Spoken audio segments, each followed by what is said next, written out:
I want to talk about emotions, and I think that's a really important puzzle, emotional regulation of what goes on and how you actually feel. There's a little bit of research on entrepreneurship that I think is important. And the idea behind emotional regulation is figuring out how you process when you experience what you perceive as a failed event, some sort of failure.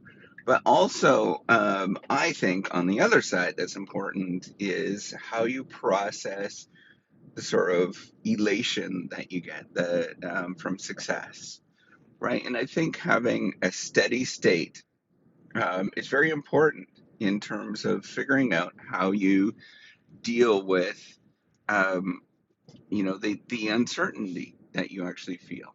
And I want to actually talk about that in terms of, one of the more important things you'll see as if you watch any of the videos with the reciprocity project, right? So I have all these YouTube videos that are up, and I'm pretty honest about how I actually feel. I think a lot of times, um, because of the uncertainty that you have when you're building something, when you're doing something, you have a tremendous amount of um, angst, I guess. Like you don't know what is the right thing that you should be doing, right? If we were all rational agents and we sort of understood everything and had complete information, it would be actually quite easy to deal with the ups and downs, right? Because you know that this down is only temporary and you know that you just got to keep waiting it out, and you sort of have this sort of prediction of the future. And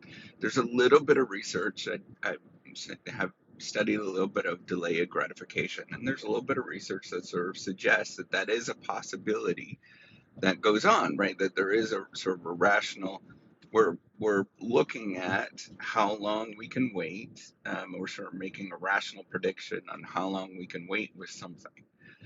Um, but the challenge is that we often don't know what that particular outcome is. We don't know what is going to be a good or bad outcome for the thing that you're working on, particularly with any entrepreneurial venture.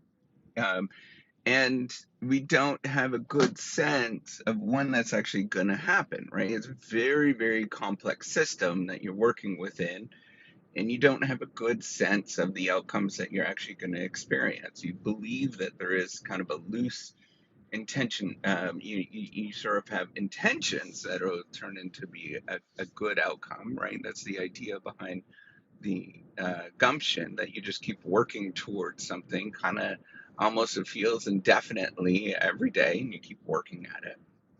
But then, having this sort of vision for the future. But sometimes that vision for the future does not come out, right? It doesn't manifest. It doesn't appear. You have kind of sometimes bad experiences that you have. And sometimes you have, um, overly good experiences where, you do this thing and it's really positive, right? Although I think most of the time you're more grappling in the dark. And because you're grappling in the dark, you're going to experience a lot more failed events and you're going to experience these sort of very successful events.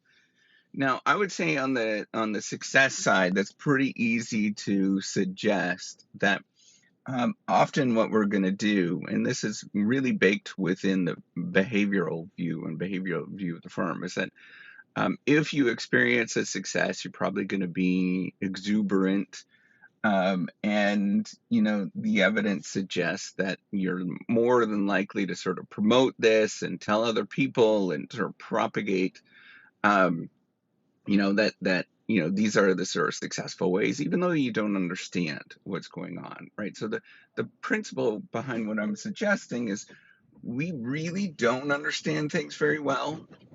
We have kind of a hint of what's going on. We have a hint of sort of causal understanding, right? Like this 51% causal understanding, 49% that we don't really know what we're doing. right? And it's probably far worse than that, actually. Um, if you look at the research on replication, it's pretty bad in terms of even scientists understanding what's going on and whether we think we understand you know what is sort of causing what. And and um, you know, what this sort of suggests is that you're going to experience sort of successful events and believe that you're going to understand what's going on. You're going to tell everybody that this is what you should do. And so we have actually, you see a lot of, and even, I'm very well aware this whole reciprocity project could be, I don't understand the sort of causal mechanism and what's actually happening. And, I'm telling this story on a book um, based on sort of, this thing was all just happenstance, right? And I'm telling the story because I'm, proud that it's actually moderately working out, I guess, but not really. It's kind of a weak working out financially. So I'm going to be honest, it's not working out, right? I'm not getting a return on this. But that might change, right? But in terms of operations, I think the sort of vision of what I imagine is working out, right? I've got a development team that's working on this sort of platform, and then I'm I've got the sort of, I guess, quote unquote marketing, arm, I guess, but it's more of me just storytelling, telling all these sort of things, giving encouragement, all these kind of things that are more important than it's. I don't like that terminology, marketing, but just bringing you in on the journey. So there's that part of it, right? That is somewhat successful. I guess it's actually kind of working operationally, is working. And so, I'm well aware that I'm sort of telling these stories and encouraging you to do things that might be all just kind of made up, right? And that there's actually no truth behind any of this kind of stuff, and I'm the one that's sort of propagating this is the way you're doing it. But um, all of that is quite likely if you experience success, right? The sort of, you believe that you understand what's going on, but you don't really understand what's going on. This is what's called superstitious learning. And Jim March wrote about a little bit of this. Laban March, I believe, wrote about a little bit of this, and there is this idea that actually it was I'm stumbling on the name, actually. It was Levitt in March wrote a little bit about superstitious learning, right? You just kind of, you don't understand the causal mechanism, so you sort of look at the best correlation, and then you sort of suggest that, hey, this is what's going on. It might not necessarily be the truth, but it's like just what you believe is somewhat likely to happen. So the idea behind all of this, when you experience these sort of successful events, you're sort of going to propagate this and tell other people. You're going to, believe this is the right thing to do, and you're going to want to repeat this thing. But it's often not the case that that is the right thing that you should be doing, especially outside of context, outside, going to other individuals to sort of do stuff like this, right? And propagate sort of success in a certain way. And what that looks like for other people might look completely different. Now, on the failure side, this is why it's so important for emotional regulation. Um, and I think that there's an in between that I want to talk about too. On the failure side, there is an unbelievable amount of despair, anxiety, pain, emotional negativity that you feel, that just feels awful. And, we're programmed evolutionary to avoid those feelings. And we don't openly talk about that. We don't we don't love experience any of the sort of failed events that you're going to have. So what do I mean by that? That is, you expect something's going to happen, and then it doesn't happen, or it falls through, right? And then you become, very, I guess, bitter, or, you go through all these negative emotions that you take with you, right? You really do. It is a very much an imprinting event when you think something's going to happen and it doesn't happen. Now, there is an in between, which I actually think the vast majority of entrepreneurial ventures is an in between, right? You experience nothing. There's nothing that goes on. You just do the same old every single day, right? And you repeat and you repeat, and you don't necessarily have high lows, or you don't have really low lows and really high highs. You just kind of have an in between, a nothingness, and it's your job to figure out what to do with that nothingness, right? And just get up and just be like, I'm happy to do this nothing thing. I'm happy to do these actions, and there's going to be no response, absolutely no response, or that response happens really far in the future, right? There actually is some research on delays in terms of when you perform an action, you wait for an outcome. Most people get very disoriented with that, and when that happens, disoriented in the way that they can't understand how to deal with things. There's some sort of good, interesting research on it's called, I think they call it the beer game, that's out of MIT, um, about how we deal with this. And often we completely overreact when we have no response at all, right? It's just we want some reaction to happen, right? We see, oh, we want to be positive, positive cash flow. So we really overreact and we go like really hardcore on something, and we get no response, and then we do it again and we do it again, and then all of a sudden it overcompensates, and then that action, becomes something that's very negative, in what you're actually doing, right? We have to sort of imagine that we have a tendency to do that kind of stuff when we have, delays in how we operate, how we do things. And I think most of the time we are experiencing these great voids of nothingness, and nothing absolutely happens, right? And so you just have to be like, okay, I'm just going to do my thing, and I'm okay doing my thing given with what's going on. It's okay to deal with just delays, of getting an outcome. And I got to figure out how to entertain myself. I have to figure out that I'm just completely happy with who I am at this moment. And all of this stuff, if you think about it, right, on either side, the success and failure, the sort of in between, there is just a lot of you having some sort of metacognition, right? Where you're thinking, okay, this is not working out, or this is working out, calm down, right? Let's just walk through this and do our thing, right? And I think that's what the delay of gratification research would sort of suggest, is that we have some sort of metacognition that goes on that suggests, hey, let's just calm down, keep doing our thing, and be happy with who we are, right? And just keep doing that repeatedly, and good things will happen, right? And I know that seems like really hairy fairy. I know that seems like, oh man, another one of these sort of self-help be kind of things, but I think that's really the truth of it, is figuring out how you can maintain uh, um, I guess, a meditative state, right, where you're just okay with who you are at this moment, and dealing with the sort of lows and highs that you experience. You just get up and you just do it again, and you do it again, and you do it again.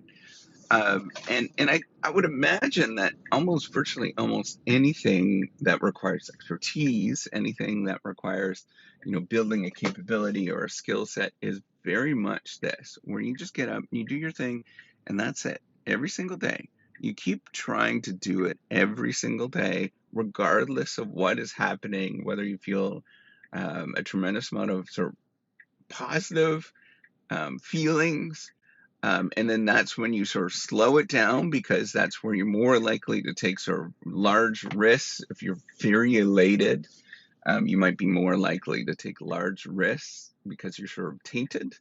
Your view in the world is tainted. And then, on the other side, you have this sort of very pessimistic view And you're trying to equalize that as best as you possibly can to walk forward and keep doing your thing, regardless of what is happening in the outside, right? So if you have some really nice moments, you say, hey, it's only nice moments, it's not me, right? Like, and then you just keep going and you take those steps forward. Versus on the other side, we have these very negative moments. You're like, God darn it. Let's just keep going though. Let's get up. This didn't work out. Let's work through this. Um, and I would imagine that all of this is very important for entrepreneurship, right? It's very important for innovation and how to process things.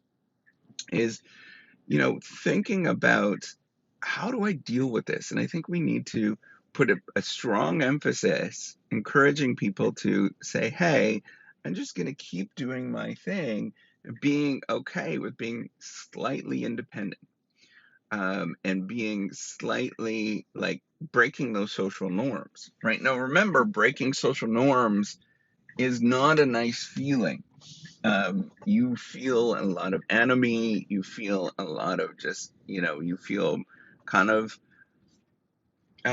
not good about yourself. You have a lot of negative feelings when you're breaking those social norms, and you have to figure out, how do I deal with this? How do I process this? And I think, this is sort of a presumption. If you look at, I don't know, to be honest, right? So this is just a presumption of some sort. I think if you look at CEOs in Silicon Valley and sort of startup community, they tend to be a little somewhat unusual because of dealing with the sort of stresses, and the sort of violations of social norms that you have to deal with, and dealing with these sort of highs and lows that you go through, right? So there's all sorts of really popular kind of guru-y things that sort of flow through the Silicon Valley, I guess, where you talk about, meditation and all of these kind of things, right? Transcendental meditation that help you to readjust and have some emotional regulation that goes on. And I think that's all really good. And it doesn't necessarily matter where you get that emotional regulation, or it doesn't matter where that comes from, but you do need it as you sort of process what's actually going on, and dealing with the fact that you are violating social norms, dealing with the fact that you do have sometimes, very, very much elation, and then very much sort of negative pain feelings that you get with failure. So I think, you know, figuring out how to process things, how to process events, and relax the assumption that they are negative or positive, and view them more as like, this is just an event that happened, not necessarily that it's good or bad, but it's an event that happened, and learning how to just get back up and get going the next day.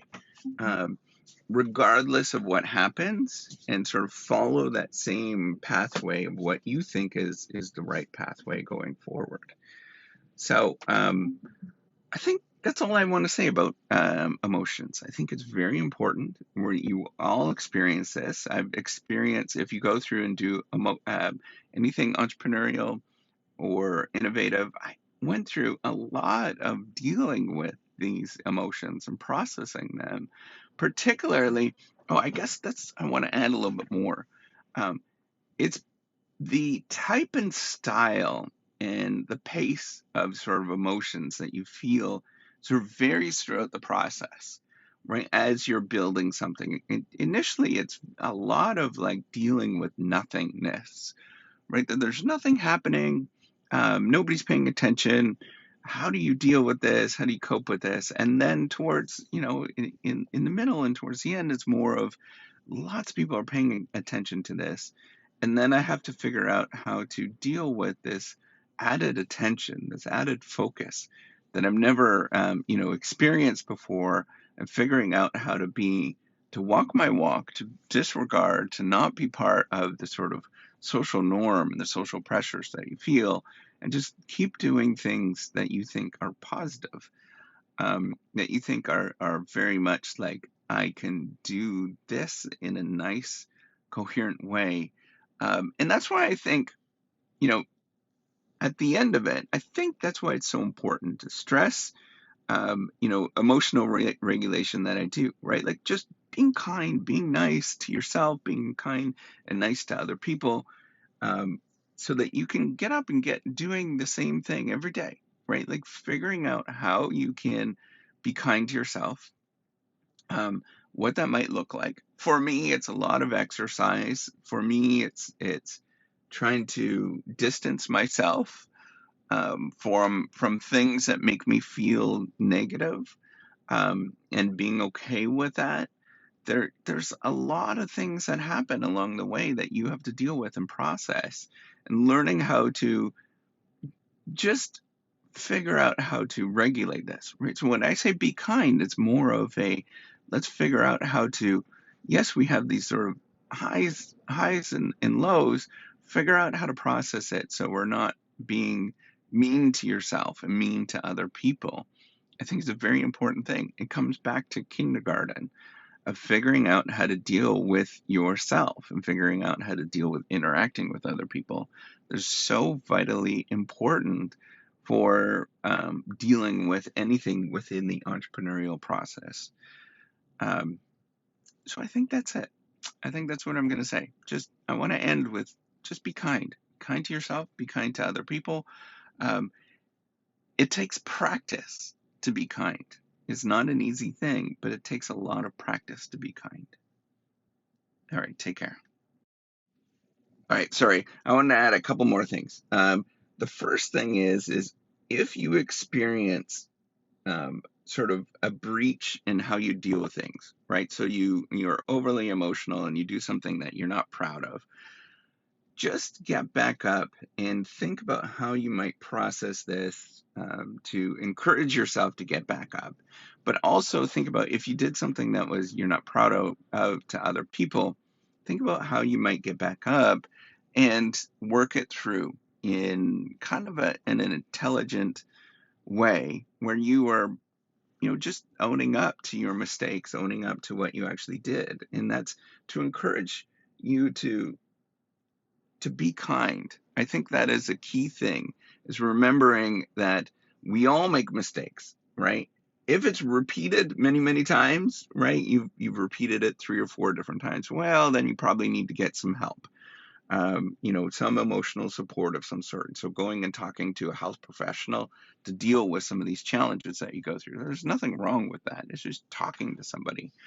And then, on the other side, right? If there's somebody that's dealing and being kind of negative to you or being not nice to you and they're not being kind, and it's a one-off thing, you're like, oof, that was not very nice. Try to roll with the punches if it's a one-off thing. But if it's a multiple thing, right, it's happened several times, use it as a signal. It's like, I don't know if this person is actually ready to do this kind of stuff. And I don't know if I want this in my life.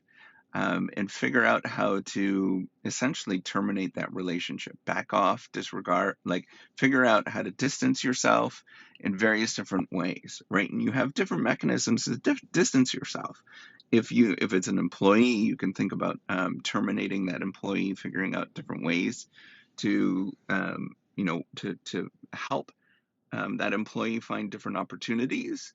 If it's you're thinking about working with a partner of some sort, then thinking about how might you pick somebody that has that high emotional regulation that you would like to be part of.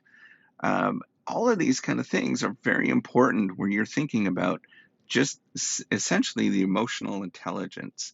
And this is the second thing, is the emotional intelligence component of what you actually have to deal with.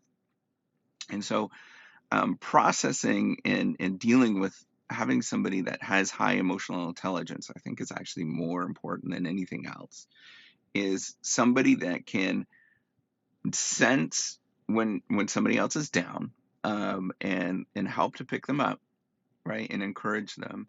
And as well on the other sides, somebody that is not always sort of pulling everybody down and encouraging them and figuring out how to make them go forward, and being sort of at the steady state is an important component of dealing with all of the sort of not good things that happen, or even the sort of super positive things that happen, and making sure that we come back to kind of a middle ground where, everybody is fairly optimistic, fairly positive, but, not overly optimistic and not overly positive and not sort of chasing things when they should be sort of just doing their thing. All right. That's all I wanted to say. All right. Take care. Have a wonderful day.